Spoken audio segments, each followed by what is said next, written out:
प्रभु की सामर्थ को कैसे हम अपने जीवन में पा सकते हैं, चमत्कार कैसे हमारी लाइफ से हो सकते हैं या हमारी लाइफ में हो सकते हैं, प्रभु कैसे मुझे इस्तेमाल करेगा, ये बहुत सारे क्वेश्चंस हमारे माइंड में चलते हैं। कैसे मैं प्रभु की सामर्थ को पाऊँ, कैसे मेरे द्वारा चमत्कार होंगे, जब मैं प्रार्थना करूँ लोग चंगे हों, जब मैं प्रार्थना करूँ मेरी प्रार्थनाएं सुनी जाए, मेरी प्रार्थना के उत्तर आए, कैसे होगा ये सब? उसका आंसर है प्रार्थना और फास्टिंग के साथ, प्रभु के साथ समय बिताने के साथ।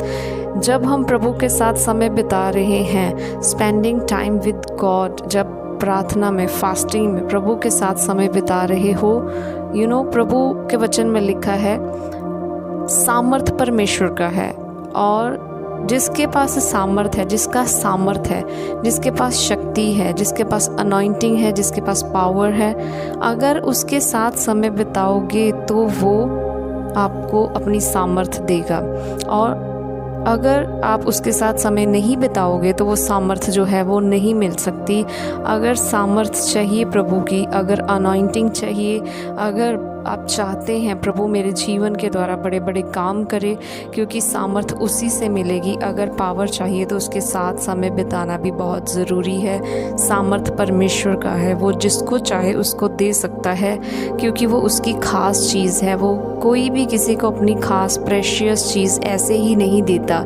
अगर उसका संबंध, उसका रिलेशन उसके साथ सही ना हो, तो हम अपने रिलेशन को, अपने रिश्ते को अपने परमेश्वर के साथ सही करें। अगर हमारा रिश्ता प्रभु के साथ सही हुआ, अगर हम उसको भा गए, प्रभु हमें पसंद करने लगे, जब हम अच्छी, जैसे प्रभु चाहते हैं वैसी लाइफ जिए, उसके साथ समय बिताए, तो विरासत में हमें अपनी पावर, अपनी सामर्थ जो है वो देता है।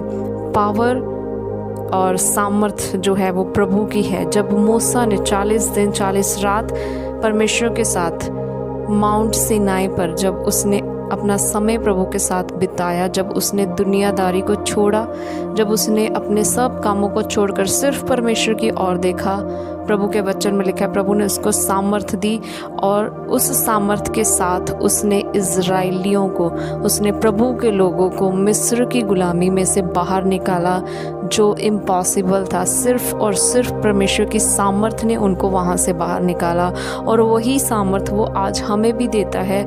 अगर हम परमेश्वर के साथ फास्टिंग में, प्रार्थना में समय बिताते हैं, तो अपनी सामर्थ को अपने लोगों को, अपने बेटे बेटियों को देता है। वो किसी का पक्षपात नहीं करता।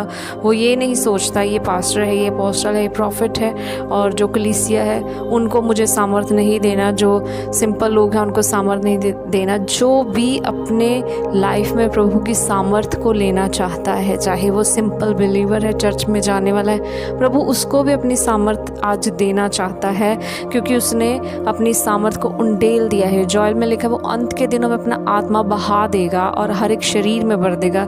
जो उसके आत्मा से भरना चाहते हैं, जो सामर्थ चाहते हैं, सिर्फ उन्हीं को ही देगा। अगर हम उसके साथ समय नहीं बिता रहे, हमारी लाइफ सही नहीं है और हम अपनी मर्जी से जी रहे हैं, फिर नहीं मिलेगा।